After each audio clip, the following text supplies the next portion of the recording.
Hello. आज हम देखेंगे कि मार्केट में मिलने वाले बेबी को नहलाने के जो ऑप्शंस होते हैं, जो इसमें कि हमें दिखाया जाता है एक प्लास्टिक टब और या फिर आजकल मिलने वाला एक बाथर। बाथर मतलब ये जो इस तरह के बॉक्स में आता है, जो कि इस तरह का होता है, जिसको कि मैंने खोल के रखा है आपको दिखाने के लिए। तो ये देखिए क्या होता है। तो हम एक एक करके समझेंगे कि बाथर क्या है और कैसे यूज़ होता है। बाथर बॉक्स तो आपने देख ही लिया है किस तरह का होता है।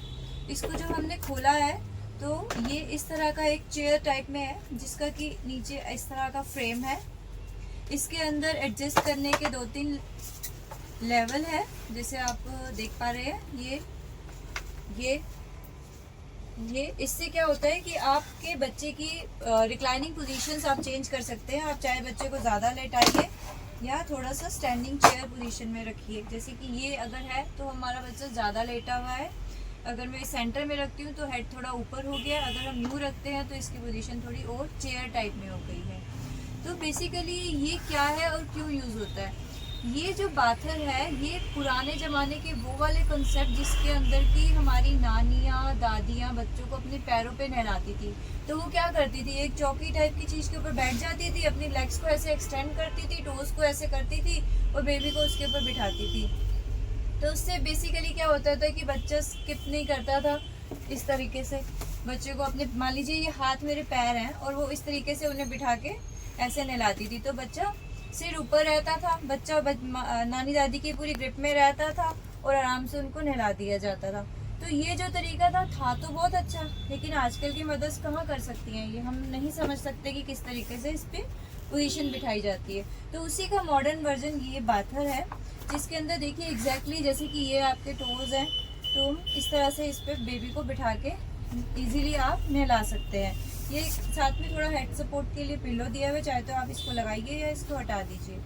ये जो नीचे का मटेरियल है ये एक जाली टाइप का वॉशेबल मटेरियल है, जो बच्चे को नहलाने के बाद अपने आप सूख जाता है और इसी के नीचे से पानी नीचे गिरता रहता है। तो इस पोजीशन में बच्चे को नहलाया जाता है। और अगर बेबी छोटा है तो ज़्यादा से ज़्यादा यूँ हो जाएगा, लेकिन इसमें नहलाना काफ़ी आसान हो जाता है। लेकिन फिर भी कई बार लोगों को, मदर्स को लगता है कि नहीं, मेरे को डर लगता है कि कहीं मेरा बेबी इसमें से गिर ना जाए, तो इसके लिए भी एक ऑप्शन है। तो इस तरह के जो हमारे टब्स होते हैं, चाहते हैं तो इसको बाथर को टब के अंदर डाल के नहला सकते हैं। इससे एक आपको ये डर नहीं लगेगा कि मेरा बेबी गिर जाएगा, दूसरा उसकी पोजीशन प्रॉपर आ जाएगी, तीसरा इस टब के समेत आप बेबी को अपने रूम में भी नहला सकते हैं।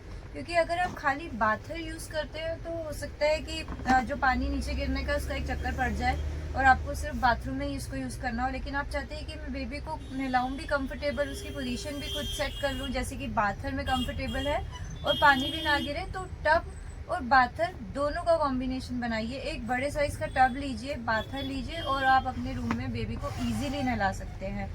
ये बाथर बहुत यूज़फुल है। 9 मंथ्स तक तो आप कहेंगे कि वाह, इसी के अंदर ही मुझे बच्चे को नहलाना है। उसके बाद आप चाहें तो इसको यूज़ करना बंद करके आप अपना सिंपल इस तरह का टब यूज़ कर सकते हैं। अब इस टब की मैं आपको खास बात बताती हूँ। अगर आप चूज़ करते हैं कि मैं बाथर नहीं लेना चाहती, एक ही आइटम लेना चाहती हूँ, तो ये टब जो है इस तरह की अटैचमेंट के साथ आता है। ये देखिए, ये जो अटैचमेंट है ये वही काम कर रही है जो अभी हमने बाथर में देखा था। इतना परफेक्ट नहीं करेगी, लेकिन हाँ बहुत काफ़ी हद तक वो मदद कर देगी। अब इस चीज़ के ऊपर आप कोई छोटा मोटा सा कपड़ा या कोई थोड़ा सा कुछ दे के बच्चे को आराम से बिठा सकते हैं। वैसे इसका एंगल ऐसे है कि बच्चा स्लिप नहीं करेगा। तो जब बेबी छोटा है तो आपने इस पार्ट को यूज़ किया, इसको इस पर लगाया और बच्चे को नहलाया। 3 month, 4 month, 5 month, 6 month, 6 months के बाद आपको लगता है कि बेबी संभल रहा है, आप उसको बिठा के नहला सकते हैं। आप इस पार्ट को हटा दीजिए। अब आपका जो ये टब है 2-3 साल तक आराम से यूज़ हो सकता है। इस टब की खास बात ये है कि आप चाहें तो देखिए इसके अंदर एक ये आउटलेट है, आप इसको हटा दीजिए, पानी साथ साथ गिरता जाएगा। जैसे सोपी वाटर है, अपने बच्चे को साबुन लगाया, उसको ड्रेन करना चाहते हैं तो इससे गिरता रहेगा। और अगर आप चाहते हैं नहीं, गिरे नहीं, थोड़ा बच्चा उसी में रहे, या वो अपना पूल टाइम या बाथ टब टाइम एंजॉय करना चाहता है, आप उसमें टॉयज डालना चाहते हैं, बच्चा खेलना चाहता है, छप छप पानी में हाथ मारना चाहते हैं, तो आप इस आउटलेट को क्लोज कर दीजिए। तो जो आप पानी डालेंगे नहलाने के बाद साफ़ सुथरा, उसी में बच्चा खेलता रहेगा और इन्जॉय करता रहेगा। तो ये बेसिक डिफरेंस है, आप इससे इजीली डिसाइड कर सकते हैं कि कौन सा टब बेहतर है। Thank you.